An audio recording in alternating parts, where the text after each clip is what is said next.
We have a question? We have a question. Yes. This is just a very simple one. I was wondering from your experiences, how would you kind of say that attitude and mindset are two different things? I'm kind of curious as to your thoughts in regards to those two concepts and how you apply them. Attitude and mindset. How they are different? How they're different.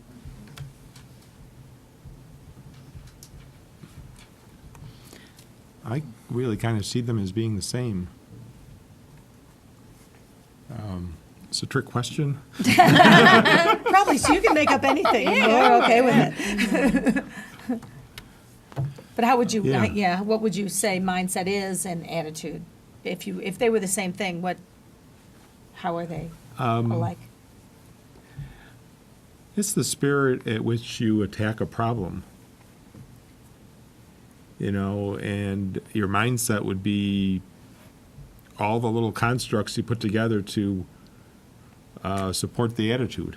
So not necessarily blocks, which is, I don't know, were you Yeah. thinking blocks mindset or just, I okay. just kept it open. Okay. And by blocks, I mean little parsecs, parcels, you know, little products, tools that, you know, support the attitude. Yeah, I think I would say the two things are conscious and unconscious, or conscious and subconscious is how I would look at it. And so when it's conscious, you know, my attitude, I can choose that and choose it and choose it and choose it. And, you know, I can choose to have a poor attitude, or I can choose to have an attitude of expecting that anything is possible, a negative attitude, whatever. I can choose my attitude consciously. And as I choose and choose and choose and choose with my attitude, that forms my unconscious or my subconscious mindset. Every time I choose that anything is possible, my mindset gets a little bit more all about anything is possible. And eventually it's going to overcome. And everything will be possible for me as a mindset. I won't have to consciously choose that anymore. That's the way that I see it. So we can have a mindset that's positive rather than oftentimes we may think of the mindset as, you know, I'm stuck on this way, but it's actually about your way of creating. And even, and just real short, that's exactly where I am right now. It's like, I know I'm in a position where I'm trying to redefine whatever it is I'm supposed to be doing in life. And it's a good thing for me, but it feels like I'm in a pothole. I was talking with someone, you know, during the break. It feels like I'm in a pothole, and I know that I am in the pothole right now. But the other thing that is real is that if I'm in a pothole, it means that I'm in a car driving, you know, and when you're driving in a car, you're going to hit the pothole and keep going forward. So I know that it's going to get more open, or I'm going to overcome this. It's just that right now I'm not in that position. So That's one of those things we talk about in creativity, living with ambiguity and the Okay, ability yeah. to do that for a certain period of time. Saying, I don't know exactly what it is, but I'm willing to wait and see. yeah. Yeah, And the incubation model, how important that is. yeah. The whole, To let something, to say what you're going to do and then let it sit for a while and then see what bubbles up and what comes later. And also, the incubation model go on one further, because sometimes as soon as you start to think about something, it's amazing the possibilities and the answers that start to come in that you weren't aware of before.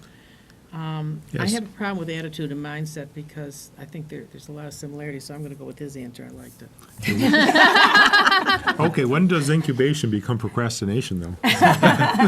Oh, that's an interesting question. think about it. Yeah. Well, it depends on how important what you incubated is.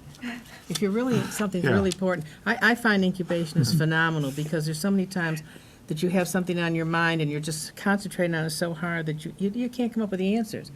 But I like to write things down. As you see, I've been writing notes here. I'll write it down and then I go away from it completely. And I'm amazed how the answer will come back to me. It just comes back and you have different thinking about it. Procrastination, then maybe it's something you really didn't want to get to in the first place. I don't know. That's Called what it is. avoidance. Yeah. Now, all of you really have communicated the importance of creating. And so a question I have that I think students might be interested in is, how do you communicate that to others? Either the importance of creating, either for yourself and being able to live in an environment where you're able to be creative, or for others to create and understand the importance of creating. You model it. You just model it. I mean, I worked with a lot of, as I said, I worked with a lot of big companies. I worked at MTV. I worked with the non-creatives at MTV. How do you like that one? They would give me the people that weren't in the creative department, and I would work with them, and I would tell them how creative they were and how important they were. And I worked in big companies and little companies, and I became known as, they'd call me on the phone, as they say, this is in what ways might I, lady? I mean, they just knew that as soon as they asked me a question, that's the answer they were going to say. I was thrilled by that, because I knew that they were opening up to different ideas. And, my grandchildren, too, they know that, they can't be bored. In what ways are you going to find something to do? That word isn't in your vocabulary, is it? And I said, no, it isn't. What are you going to do with yourself? How might you entertain yourself? How might you do something? I think you have to model it. We've learned some phenomenal things in this program. It's how you take them and what you do with them that's going to affect the rest of the people. What I found in, my stream of career is any company I've been in, it's always been a matter of being like a change agent, being the person there that acts as the cheerleader, as the person to encourage, as the person that they can consult with to bring out their ideas. And modeling helps. I find that besides modeling, giving them an example, it's encouragement is one of the biggest things, is to tell them that it is possible. What else can you do with this idea? Work on stretching it out a bit. In education, it gets difficult. Depending on who you're working with, you have teachers that they do what they do, and they're very comfortable, and what works for them, and to change.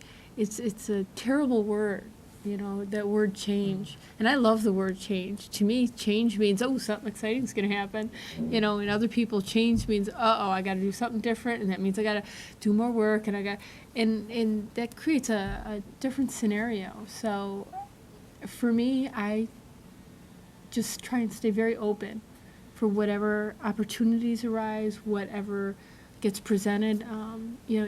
You're coming in for an observation from my principal, it's like, oh, please, my door is open. Tell me, how can I improve it? Because if there's something more I could do, I would love to know what it is, because all it's going to do is ultimately improve my classroom. I'm just trying to be very open and positive about it.